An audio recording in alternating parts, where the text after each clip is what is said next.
Well, anyway, now it's fashionable to dunk on the intercept, but it wasn't always like that. And there were some of us being like, Piero Midyar is a shady piece of shit, and so were the people that work for him.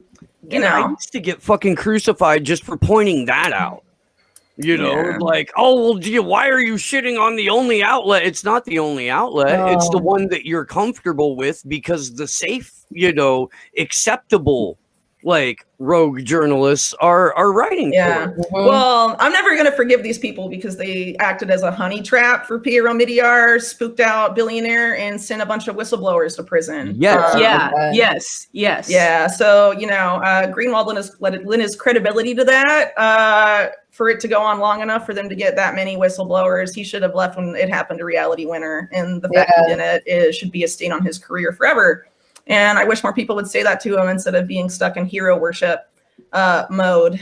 But you know how it is. The only time the one time that I criticized Greenwald for that specifically, Greenwald didn't show up in my mentions. Aaron Mate did.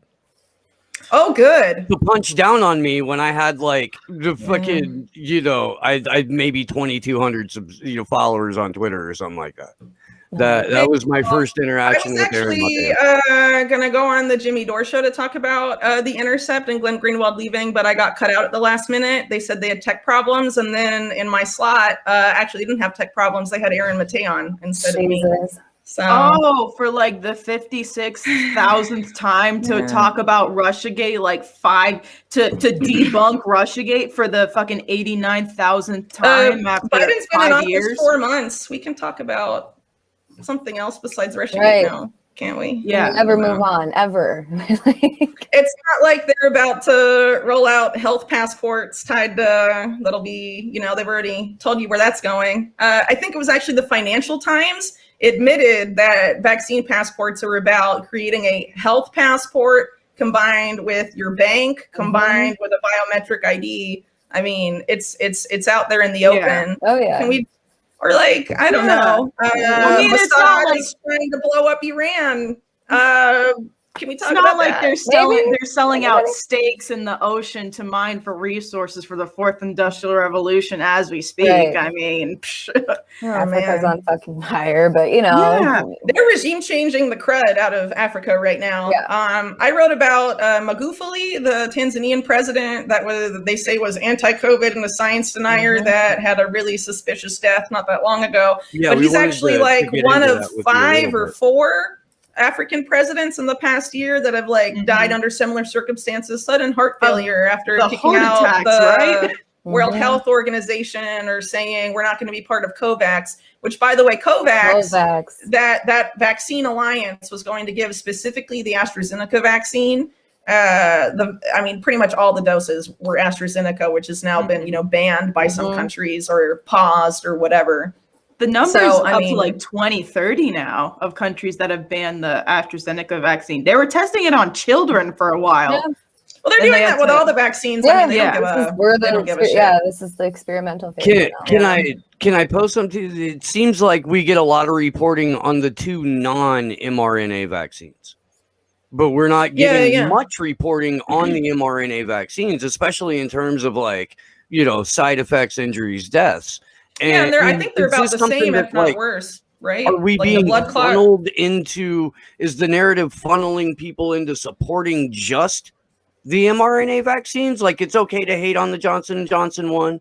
It's okay to hate on the AstraZeneca one, right? Because it's not mRNA, but the Moderna one is, and the Pfizer one is. Right. Do I have that right? It's all... Yeah.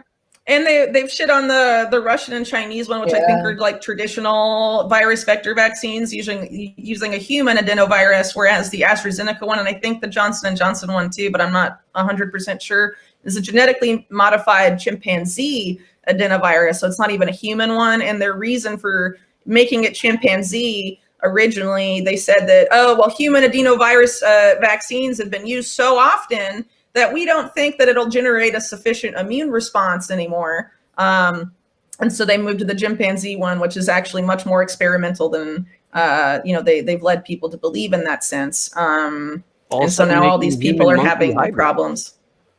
Well, it's weird, but I encourage people to go look for the video itself. So 60 Minutes came out with this thing about the Pentagon microchip and all that stuff. I'm sure people have seen it. And there was this guy in there that used to be a DARPA program manager named Matt Hepburn. And I don't know if they said this in the clip or not, because I can't remember. Matt Hepburn was the vaccine coordinator for Operation Warp Speed. He oversaw the development of all the vaccines, both the mRNA vaccines and the other ones that have been approved in the US or were funded in part by Operation Warp Speed. So Matt Hepburn gave a talk to DARPA a few years ago, and he talks about the need to end pandemics forever, which was also part of this thing that was in this recent 60 Minutes clip. Okay. Is this the zero COVID bullshit? Well, this is before then. This is years before COVID when he gave this talk. But what he's saying is these people, like the Dark Winter people and all these guys for years have been saying the next pandemic's got to come and we have to stop it. And it's tied up with the post-surveillance stuff in 9/11 that I can talk more about later.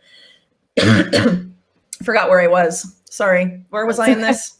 I know, because I'm like, Matt Hepburn talk. Oh, yeah. Matt Hepburn. So this DARPA talk, Matt Hepburn is saying one of the ways we can stop pandemics forever is look to nature. He says, look to nature. And he says, oh, look at mice and chimpanzees. Compared to humans, they can tolerate a pathogen burden thousands of times higher than a person. And then he goes on to suggest that using gene editing to put parts code from chimpanzees and or mice into people will allow humans to tolerate a higher pathogen burden in theory, and help us not get sick anymore by making us, okay. Okay, right. No one else do not get sick.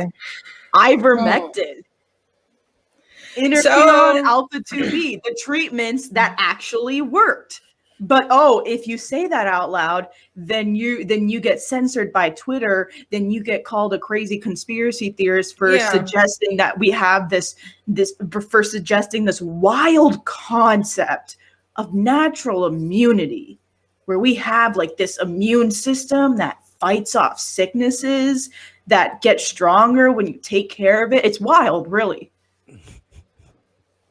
Well, I mean, they changed the definition of a lot of things recently, like the herd immunity definition being changed on the World Health Organization website is like an obvious red flag that herd immunity can only be achieved through vaccines now. It's not something that existed throughout human history and happened millions of times or whatever. It's now something that can only happen with vaccines that have been around since a couple hundred years. I mean, it's silly. Anyone that thinks that's scientific to change a definition like that is I don't know, out of it. Yeah. But this whole I believe the science crowd is out of it. I can't, to be honest. Because the believe the science crowd are religious fundamentalists.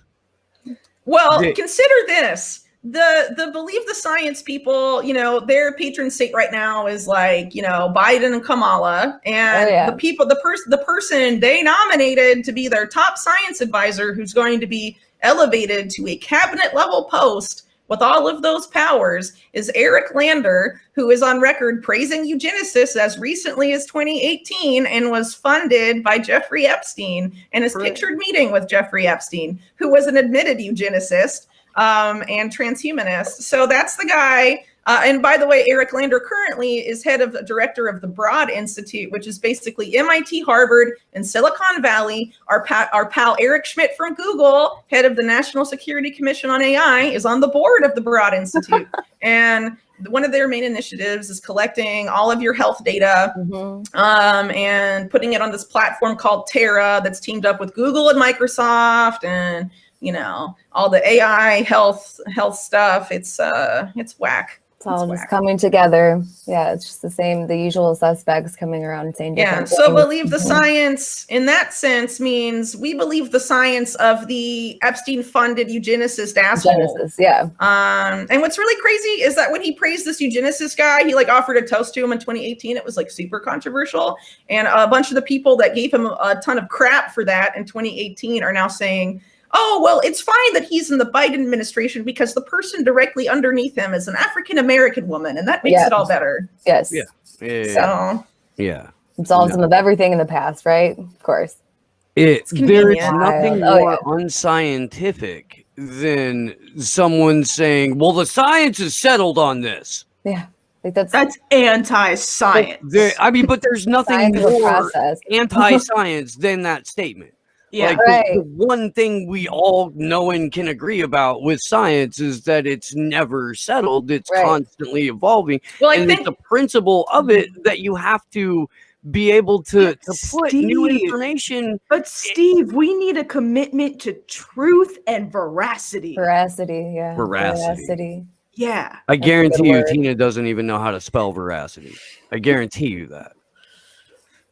She might. Come on. I don't now. care. I don't know. Maybe we can trick some of these personalities into like a live stream spelling quiz or something, or That'd like be general funny. trivia knowledge. Reveal that they don't know anything about the places they report about. I know. Let's have a spelling contest. You know, fucking.